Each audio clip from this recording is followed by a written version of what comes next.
will you acknowledge that there is an economic cost to the American people for doing what you believe is necessary to make Iran denuclear? Will you acknowledge the economic cost?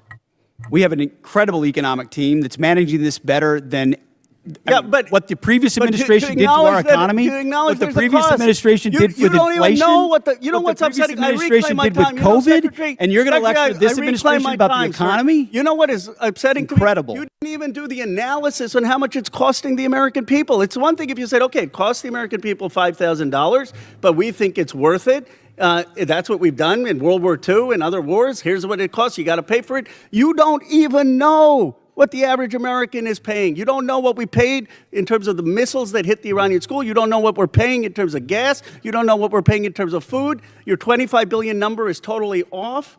It's the incompetence. It's the incompetence. A heated confrontation has erupted on Capitol Hill as lawmakers finally clash over the true cost of the war with Iran. In a tense exchange, a California congressman challenged Defense Secretary Pete Hegseth, demanding transparency. He demanded clear answers on billions in military spending and the financial burden on American families. But instead of numbers, the hearing spiraled into sharp accusations and a dramatic breakdown over accountability. As questions about the Iran conflict and nuclear threats intensify, the political stakes have never been higher. Even JD Vance has been pulled into the fallout as the pressure for real answers reaches a breaking point. Is this truly about national security, or a fundamental failure to face the real cost of war? One thing is clear, the American public is still waiting for the truth. Thank you, Mr. Chairman. Secretary Hegseth, tomorrow is 2 months since the war has begun.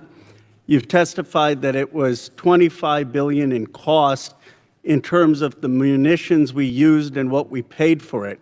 But when you add to that the damage that was done to our bases and today's dollars for buying replacement munitions and replacement aircrafts, what has the total cost been over the last 60 days? That number right now reflects the total cost that we're seeing. Including buying in today's dollars the new weapons and replacements, and including the damage there? That's your testimony? If there's adjustments to that, I would defer to the comptroller on that.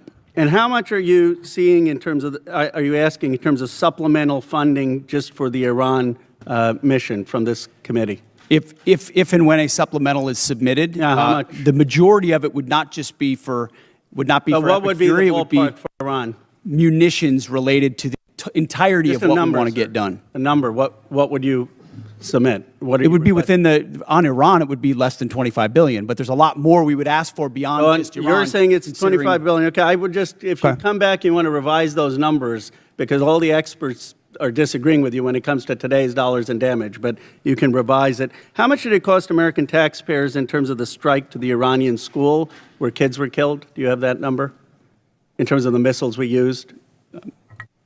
As I've said, that unfortunate situation remains under investigation. You don't know how much it costs the taxpayer? But I wouldn't tie a cost to that, to anything.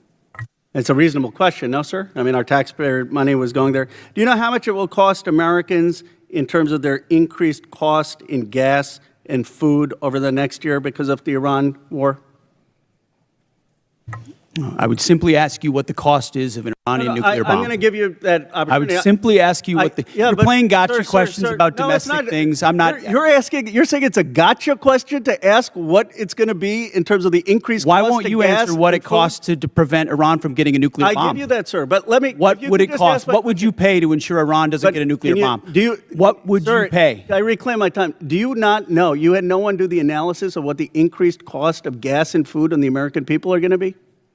What is the cost of Iran holding that straight at issue with nuclear weapons? It's $631 billion, which means it's an increase of $5,000 a year for American households. Now, let me give you this point. You're saying that your operation is preventing a nuclear Iran. Will you acknowledge that there is an economic cost to the American people for doing what you believe is necessary to make Iran denuclear? Will you acknowledge the economic cost?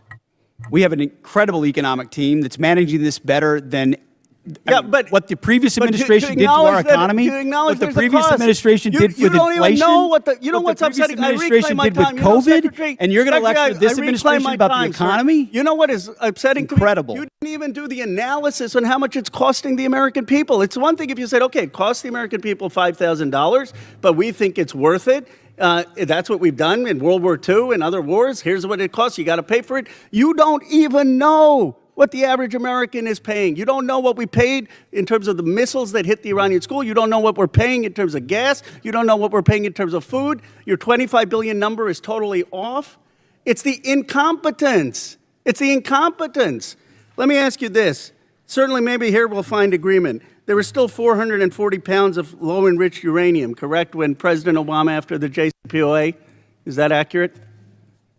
The amounts and types are classified. Okay. Will you acknowledge that there were 970 pounds of uranium enriched after Trump tore up the JCPOA? The JCPOA was a terrible deal that allowed Iran a path to a nuclear bomb. You deal with vague platitudes. I'm asking you about numbers. Like, you don't know what gas costs. You don't know what food costs. You don't know what the operation costs. You know, I get sound bites, but how about numbers? Do you know how much the enriched uranium was after you ripped up the JCPOA? Trump did. I'll give you a number. I know that, as was stated by early on, the price of gas is twice as expensive in California, your home state, as anywhere else in the country because of the horrible policies your state pursued. You know what? It used to be that type of stuff worked, and then you started to lose the people that you campaigned you wanted to be for, because you said you wouldn't get us into bad wars. You said you would bring down the prices. You know what I'm sad for? I'm sad for all the people who voted for Trump. I'm sad for them because you betrayed them. You betrayed a lot of that MAGA base. And you know who knows that? JD Vance knows that. Gentleman's time has expired. Chair now recognizes